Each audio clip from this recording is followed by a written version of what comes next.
বর্তমানে যে ৫ টাকা বৃদ্ধি পেয়েছে অকটেনের, এটা অ্যাকচুয়ালি আমরা আমদানি করি বেশি কিন্তু ডিজেল। কারণ সরকার যেহেতু ডিজেল আমদানি করতেছে, অনেক টাকা যাচ্ছে, ডিজেলের দাম না বাড়িয়ে অকটেনের বাড়াইছে।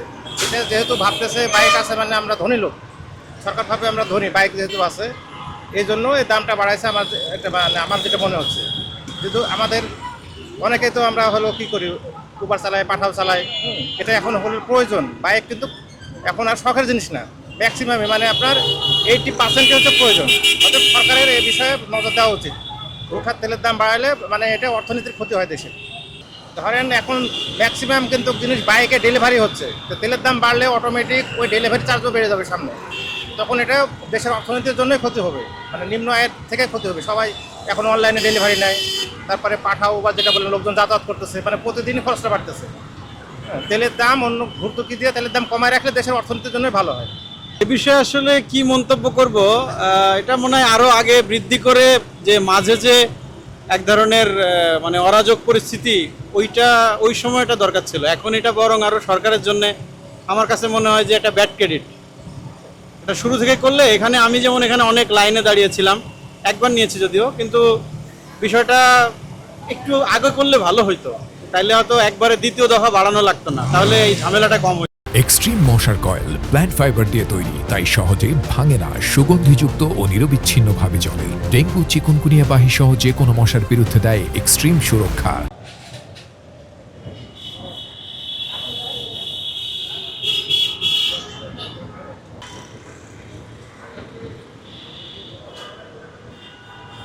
কারণ আমরা তো সবসময় মনে করেন অবহেলিত থাকি, কারণ আমাদের আয় বাড়ে না, ব্যয় মনে করেন ক্রমান্বয়ে বাড়তেছে। এই তেলের দাম বৃদ্ধি করছে, দৈনন্দিন যে জিনিসপত্র আছে, ডাল, তেল, চাল সবই তো বৃদ্ধি পাচ্ছে না। আমরা ভাই মানে বিপদে পড়ে গেছি, আয় বাড়তেছে না, ব্যয় বাড়তেছে, মানে ভিতর থেকে আমাদেরকে শেষ করে দিতেছে। এটা তো ভাই বিরূপ প্রভাব ফেলতেছে। এটা তো আসলে ওই মানে যে ভাষায় যে প্রকাশ করবো, ওই মানে প্রকাশ করার মতো ভাষা নাই না। আমরা দেখতেছি যে ভালো একটা পোশাক পরে রাস্তায় বেরোতেছে, কিন্তু ভিতর থেকে আমরা অর্থনৈতিকভাবে চরমভাবে ক্ষতিগ্রস্ত।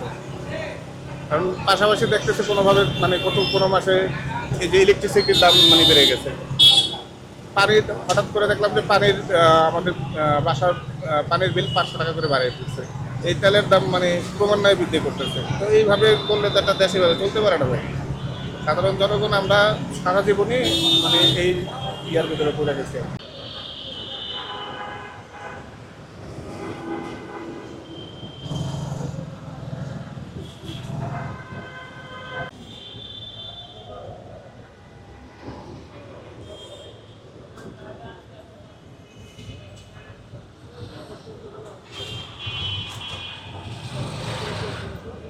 এবার তো শুধু অকটেন, ক্রেশিন মানে ডিজেল বাদে সব কিছুরই দাম বাড়ছে। আর এর আগে হচ্ছে সব ফুয়েলেরই দাম বাড়ছে। তো সবচেয়ে বড় ব্যাপার হচ্ছে আপনার জ্বালানি তেলের সাথে তো হচ্ছে সব খরচই রিলেটেড। আপনার কাঁচামাল থেকে শুরু করে মিল ফ্যাক্টরি থেকে শুরু করে আপনার একটা মানুষের যাবতীয় যত খরচ হয়, প্রত্যেকটা খরচের জায়গাটাই বেড়ে যায়। যেমন আপনার লিটারে এর আগে বাড়লো 15 থেকে 20 টাকা, বাট এই 15 থেকে 20 টাকার লিটারের কারণে সবজির দাম বা যাতায়াত খরচ, যাতায়াত ভাড়া সব কিছুই আসলে বাড়ছে। কিন্তু আসলে মধ্যবিত্ত যারা আমরা আছি, আমাদের আয়টা কতটুকু বাড়ছে বা কতটুকু বৃদ্ধি পেয়েছে, তো সেই ক্ষেত্রে কিন্তু আমাদের খরচটাই শুধু বাড়ছে, বাট আয়ের তুলনাটা কিন্তু আসলে ওইভাবে হয় নাই। তো এই জিনিসটা হচ্ছে কি আসলে মধ্যবিত্তের জন্য আসলে এই জিনিসটা বড় একটা সমস্যা।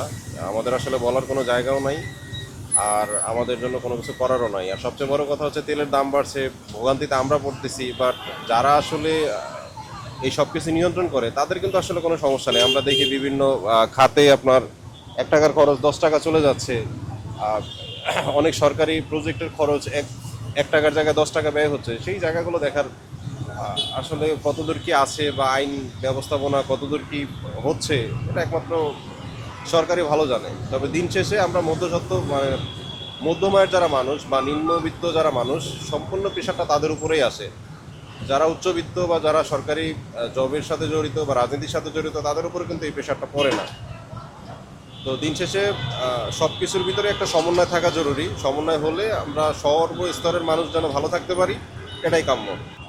আমার মন্তব্য হচ্ছে যে আমাদের দেশে সব কিছুর দাম সরকার সিস্টেমলি বাড়াই দেবে, আর এইগুলা বাধ্য হয়ে আমাদের নিতে হবে।